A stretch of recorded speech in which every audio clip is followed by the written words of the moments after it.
Hi guys, how are you all today morning? Good morning. In this verse of Ashtavakra Gita, Ashtavakra tells us all the noble minded souls are not at all perturbed even when a person of opposite sex, full of passion, accosts them or approaches them. That is, any noble minded person, whether he or she is accosted by a person of the opposite sex, that is, a woman for he or a man for she, and the person who approaches them is full of passion and lust. They cannot perturb these noble minded people. At the same time, a noble minded person, whether he or she, is not at all perturbed by approaching death. They are truly liberated. This means that a truly liberated soul is not at all bothered about even death or lust. A truly liberated soul identifies himself or herself as the soul and not as the mind body complex.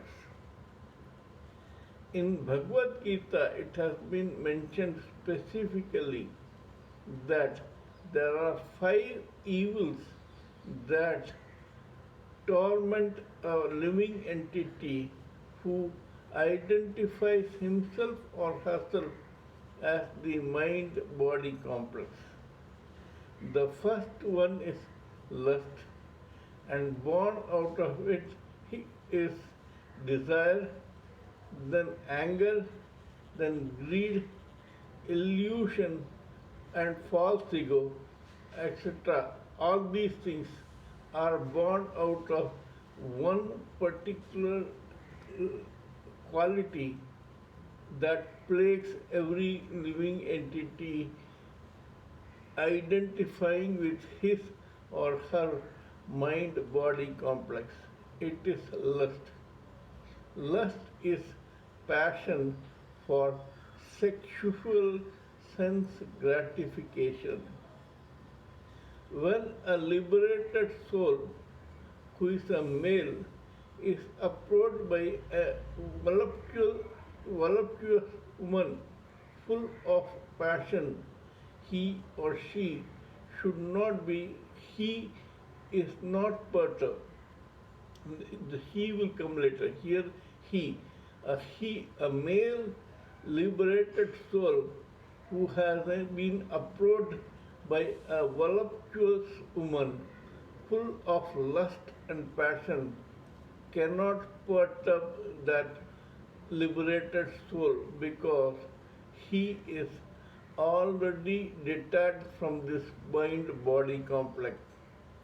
Same is the case with the female liberated soul. Even if she is approached by a passionate, lusty male member of the society for sex, she is not at all perturbed because she has already detached herself from the mind body complex. Similarly, both male and female liberated souls are not scared of death also because as liberated souls who abide in the self, they are not at all interested in this material world and its principles, vibes, etc. They are not bothered about death. Death can only remove the mind body complex from the soul and take the soul away. They are already the souls. For them, changing this mind body complex or leaving this mind body complex in this material world after death is equal to changing a dress. They know that either they will not come back, or even if they do, it will be in another mind body complex. Liberated, noble minded souls want God to take them as servants of God, and they request or pray that they should henceforth come here only on assignments from God to serve this society. They have no axe to grind personally, as the result of which they are not interested in increasing their karma or destiny to be worked out in future births and deaths. Their knowledge of spirit and their knowledge about God has already burnt all their karma and destiny. There is nothing to be worked out. Such people are not scared of death or approaching death because for them it makes no difference. Anyway, they are souls who will go back to Godhead. Either they will melt into the eternal flame, or they may remain there as God's servants and come back here as saints, heretics, renunciants, maharishis, rishis, demigods, godmen, etc. to serve humanity directly or indirectly. Shirdi Sai Baba, Puttaparthi Sai Baba, Prophet Muhammad, Jesus Christ, and all those genuine men of God who came here to serve humanity or to start a religion were such liberated and noble souls. Guru Nanak went to a place where he was sleeping under a tree when a man said, "Please don't put your feet in the direction where Kaaba is situated."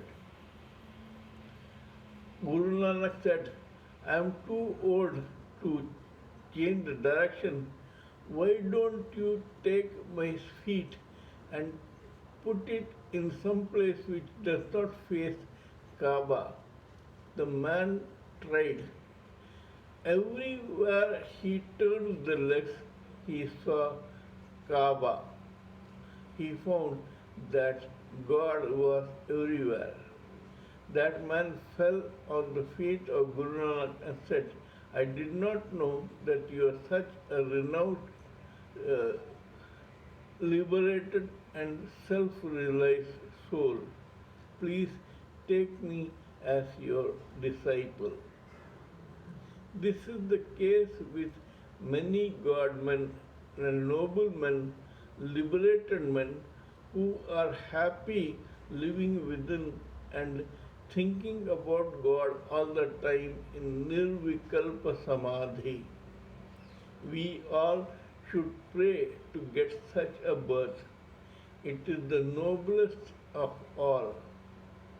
We will be glad if we should be happy if God condescends to accept us even as a trainee and not as a servant of God. There are several stages even there: intern, trainee, employee, executive, etc. So even if we start at the lowest level, we must think that we are the luckiest people in the world.